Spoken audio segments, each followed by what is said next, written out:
할렐루야. 네. 오늘은 추수감사절입니다. 그래서 오늘은 각자 집에서 예배를 드리기로 해서 제가 이렇게 영상으로 함께 예배하려고 합니다. 네, 우리 기도하고 시작하겠습니다. 사랑해 주님 감사합니다. 저희들 추수감사절을 맞이하면서 하나님께 감사함으로 나아가기 원합니다. 우리의 마음 가운데 하나님께서 늘 성령의 충만함 허락하여 주시옵시고 어떠한 상황과 환경 가운데에도 변함없이 주님께 감사할 수 있는 주님의 자녀가 되게 하여 주시옵소서. 말씀을 통해 깨닫는 지혜를 주시기를 원하며 예수님의 이름으로 기도합니다. 아멘. 네, 오늘 말씀 시편 136편 1절에서 3절입니다. 우리 주일날 함께 나눴던 본문 말씀인데요. 네, 오늘 다시 본문의 말씀을 가지고 같이 말씀 나누기 원합니다. 시편 136편 1절에서 3절 말씀. 네, 우리 함께 읽도록 하겠습니다. 여호와께 감사하라. 그는 선하시며 그 인자하심이 영원하미로다. 신들 중에 뛰어난 하나님께 감사하라. 그 인자하심이 영원하미로다. 주들 중에 뛰어난 주께 감사하라. 그 인자하심이 영원하미로다. 아멘. 네, 멕시코의 한 마을에서 이러한 일이 있었다고 합니다. 멕시코 어떤 마을에 온천과 냉천이 옆에서 가지런히 솟아나는 신기한 곳이 있었대요. 한쪽에는 부글부글 막 끓는 온천이 땅에서 솟아오르고 그 옆에는 얼음물과 같은 차가운 냉천이 솟아올랐는데요. 그 마을의 온 동네 이제 아줌마들이요, 빨래 광주를 가지고 와서 온천에서 빨래를 삶고 냉천에서 헹구어서 깨끗한 옷을 집으로 가지고 갔다고 합니다. 외국 관광객이 이 모습을 보면서 안내하던 멕시코 사람에게 이곳에 있는 어른들은 따뜻한 물과 찬물을 마음대로 사용할 수 있어서 참 좋겠어요 라고 이야기를 했더니 멕시코 안내원의 대답은요, 아니에요. 그들은요, 불평이 많습니다. 불만이 많습니다. 라고 하는 거예요. 그 이유는 더운 물과 찬물이 땅에서 나오는데 빨래하기에 꼭 필요한 것이 나오지 않기 때문에 불평을 했다고 합니다. 그것이 무엇일까요? 비누입니다. 하나의 그냥 예화인데요. 사람 마음은 이렇다는 거예요. 어떤 일에 감사하기보다는 늘 불평하고 불만을 갖는다는 거죠. 아담과 하와가 죄를 지은 이후에 우리는 사실 모든 것이 다 만족인데 죄로 인하여서 불만족이 되고 불평이 생겼다라는 거지요.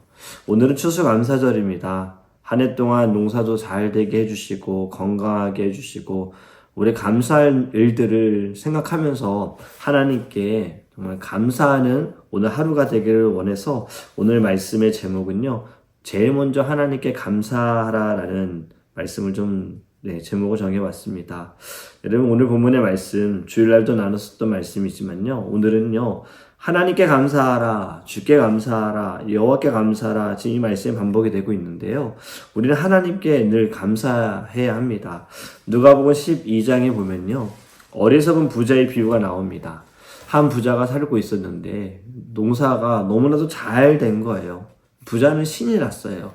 속으로 풍년이 들었다. 수확한 것이 너무 많아서 이 창고에 넣어야 되는데 이 창고가 비좁으니 창고를 더 크게 짓고 모든 곡식과 물건들을 거기에 넣어두고 이제 평안히 마음대로 먹고 마시면서 즐기자.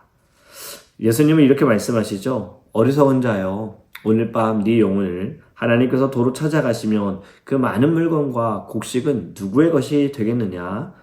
하나님에 대해 감사할 줄 모르는 사람은 이와 같다라는 거죠. 하나님께서는 우리들에게 모든 것을 주셨고요, 건강을 주셨습니다. 일도 하게 하시고 맛있는 것들도 배부르게 먹게 하시고 또 좋은 사람들, 성도들 또 함께 예배하고 또 이 모든 시원한 바람, 따스한 햇빛들 모든 것 다 하나님이 주신 거예요. 어제 우리 금별 학생과 함께 또 한 3시간 정도 성경 공부하는 시간을 가졌습니다. 세례 문답 공부 교리책을 가지고요, 또 3시간 동안 함께 공부하면서 여러 가지 이야기들을 나누었어요. 그 가운데 하나가 바로 크리스찬 라이프, 우리 성도의 삶에 대한 이야기를 나눴습니다. 우리는 도대체 무엇을 목적으로 살아야 하는가? 이미 다들 잘 알고 계시지요? 하나님을 영화롭게 하는 것, 하나님을 기쁘게 하는 것이 우리의 목적인데 분명한 목적이 있어야 방향을 정할 수가 있는 거예요. 그래서 우리 금별학생에게도 공부하는 것도 또 앞으로 공부를 해서 뭐 돈을 많이 버는 것도 가장 중요한 목적을 가져야 한다. 하나님께 영광. 그것이 제일 우선이 되어야 된다라는 말씀을 나눴어요. 제가 어리석은 부자는요, 하나님께 영광은 전혀 생각하지 않고 나의 영광, 나의 이익, 나의 기쁨, 내 만족, 내 행복에만 집중한 거죠. 무슨 일을 하든지 항상 하나님께 제일 먼저 감사하기 원합니다. 감사만이 하나님을 영화롭게 할 수 있습니다. 감사할 때 우리의 심령도 변화가 되어지지만요, 하나님이 그것을 기쁘게 받으시기 때문에 우리에게 더 놀라운 축복을 주실 줄 믿습니다. 그리고 또 우리가 누구에게 감사해야 할까요? 네, 우리 주변 사람들에게 감사해야 합니다. 지난 금요일에 우리 청년들과 함께 예배를 드릴 때요, 제가 카드를 2장씩 줬어요. 하나는 하나님께 감사하는 카드를 쓰고, 또 하나는 주변의 사람들에게 누구 감사하고 싶은 사람에게 써라 라고 해서 카드 2장을 줬어요. 시간이 있는 사람들은 하나님과 또 가까운 사람에게 카드를 썼는데, 시간이 없는 사람들 하나님께만 썼어요. 제가 어저께 이든이 가방을 정리하다가 웬 카드가 하나 나오더라고요. 그래서 도대체 이 카드가 뭐지? 받은 적이 없는데 아내도 모르더라고요. 그래서 제가 카드를 열어봤더니 네, 교회 청년이 저에게 감사 카드를 써준 거예요. 그 감사 카드를 읽으면서 너무 감사한 거예요.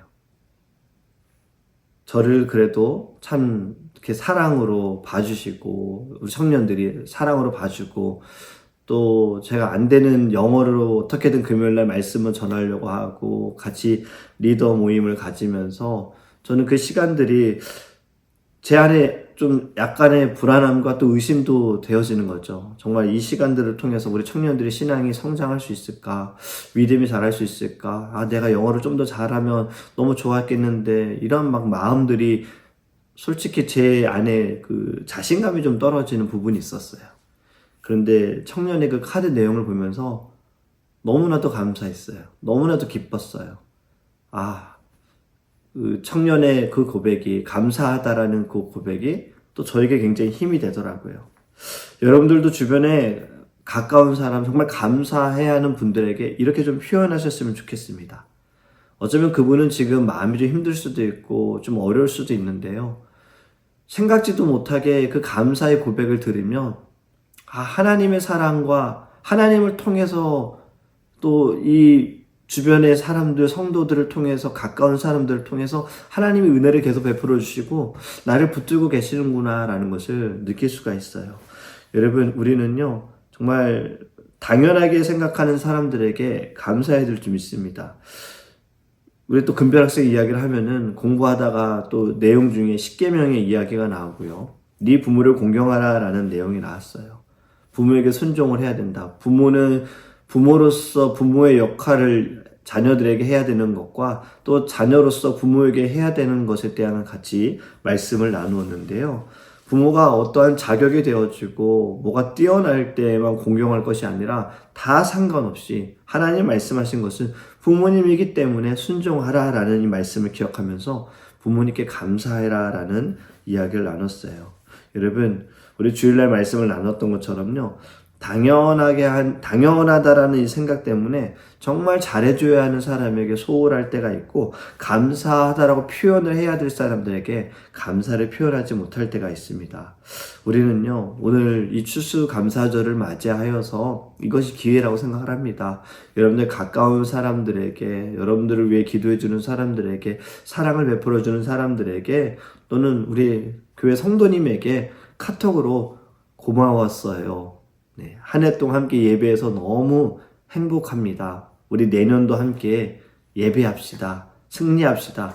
이렇게 문자로 감사의 표현을 나누면 받는 사람도 기쁨이고 나누는 사람도 기쁨이 될 줄 믿습니다. 마지막은요, 여러분, 우리는요 이 감사가 몸에 배어 있기를 원합니다. 감사가 좀 습관이 되었으면 좋겠어요. 어릴 때부터 지금까지 감사하는 훈련을 하지 않은 사람들은요, 늘 감사보다도 불평입니다. 사소한 것에도 아무것도 아닌 일에도 불평하는 것이 습관에 되어 있는 거예요. 사람은 특히나 좀 만족이 없어요. 늘 하는 말이 짜증나. 저 사람 왜 이래? 이 사람은 왜 그런 거야? 날씨는 또 왜 이래? 오늘 왜 이렇게 재미없어? 말씀 왜 저러는 거야? 예배가 왜 이래? 시시해. 공부는 뭐 이래? 밥은 또 왜 이렇게 맛이 없어? 사람들 왜 내 마음을 몰라줘? 늘 이렇게 불평. 입에 불평만 달고 사는 거죠. 그런 사람에게는 어떤 말을 해줘도요, 사실 감사가 없어요. 다 불만이에요. 어떤 것을 가져다 줘도요, 어떤 행복을 누리게 해줘도요, 불평일 겁니다. 여러분, 불평하는 사람은요, 불평이 습관이 되고요, 감사하는 사람에게는 감사가 습관이 될 거예요. 우리가 어떠한 이야기를 또 남을 험담하는 것을 하기 전에 내 자신을 먼저 생각했으면 좋겠고요. 불평하기 전에 감사했던 일들 기억하면서 또 지금의 상황들을 생각하면서 감사했으면 좋겠어요. 우리 분명히 성경의 말씀 범사에 감사하라, 모든 일에 감사하라. 내 생각대로 되었을 때 감사, 내 필요로 되어졌을 때 감사가 아니라 정말 모든 일에. 여러분, 감사는 그냥 이루어지지 않습니다. 감사는 몸에 배어야 되고 습관이 되어야 되고 무엇보다 훈련이 되어야 돼요. 이것을 우리가 훈련을 잘해서 이제는 더 이상 불평하는 자가 아니라 감사하는 자가 되기를 원합니다. 제가 학교에서 가정 상담학 수업을 들을 때요, 부부가 서로에게 말로 행동으로 상처를 주었을 때 그 관계를 풀어나가는 방법 중에 하나가 뭐냐면요, 서로에게 장점을 찾아보라 이야기를 하더라고요. 그래서 숙제를 줬어요. 하루에 딱 3개씩만 내 남편 또는 내 아내에 어떠한 것이 감사한지 써봐라. 여러분들도 한번 해보셨으면 좋겠습니다. 혹시 여러분 지금 누구 때문에 좀 관계로 인하여서 좀 힘드시고 답답하시고 화가 나신다면요, 한번 그렇게 해보셨으면 좋겠어요. 장점을 찾아보세요. 지금 불평 불만 때문에 그 사람이 분명히 장점이 있을 거예요. 또 나에게 은혜를 베풀어 주신 것도 있을 거예요. 나에게 사랑도 주었고 무언가 나도 그 사람을 통해서 도움 받았을 것도 있을 것인데, 지금의 어떤 상황으로 인해서 과거의 모든 것은 다 잊어버리고 불평만 나올 수 있어요. 여러분, 한번 찾아보셨으면 좋겠어요. 분명 감사할 이유는 많을 것입니다. 네, 말씀을 맺습니다. 우리가 무엇보다 가장 생각해야 할 것은요, 죽어 마땅한 우리, 연약한 우리, 또 죄로 말미암아 지옥으로 가고 있던 우리를 하나님께서 긍휼한 그 사랑하심으로 독생자 아들 예수 그리스도를 이 땅에 보내셔서 우리에게 생명을 주셨습니다. 우리는 무엇보다 나를 구원하여 주심에 하나님께 감사해야 하고요, 또 우리를 자녀 삼아 주심에 감사해야 하고요, 우리가 누리고 있는 이 시간조차도 제 모든 것들이 다 하나님의 것임을 깨닫고 우리 제일 먼저는 하나님께 감사하고, 그리고 우리 주변의 이웃들, 가족들, 성도들에게 감사를 표현하는 거룩한 추수감사절이 되기를 주님의 이름으로 축복합니다. 아멘. 오늘 제가 기도하고 마치겠습니다. 사랑의 하나님, 하나님께 받은 것이 더 많습니다. 하나님, 무엇보다 가장 큰 것, 우리는 주님을 받았습니다. 예수님으로 말미암아 우리는 구원을 받았고 하나님의 자녀가 되는 권세도 받았습니다. 우리가 오늘 추수감사절을 맞이하여서 무엇보다 하나님이 구원의 은혜, 구원의 감격이 회복되어지기를 원합니다. 그리고 하나님께 늘 감사하는 자가 되게 하여 주시옵소서. 모든 것이 다 주님의 은혜다라는 것을 깨달았을 때 하나님, 우리 안에는 감사밖에 할 것이 없습니다. 오늘 우리 마음 가운데 불편하고 어렵고 불만되어지는 모든 것들에 대해서도 하나님, 한번 감사로 주님께 고백하고 감사로 주님께 영광을 올려드리게 하소서. 어찌 주님께서 이 상황들을 바꾸시고 변화시키고 내 마음을 새롭게 하실 것인지, 하나님, 오늘은 더욱더 감사가 넘치는 은혜로운 하루가 되게 하여 주시옵소서. 모든 영광 주님께 올려드리며 예수 그리스도의 이름으로 기도합니다. 아멘.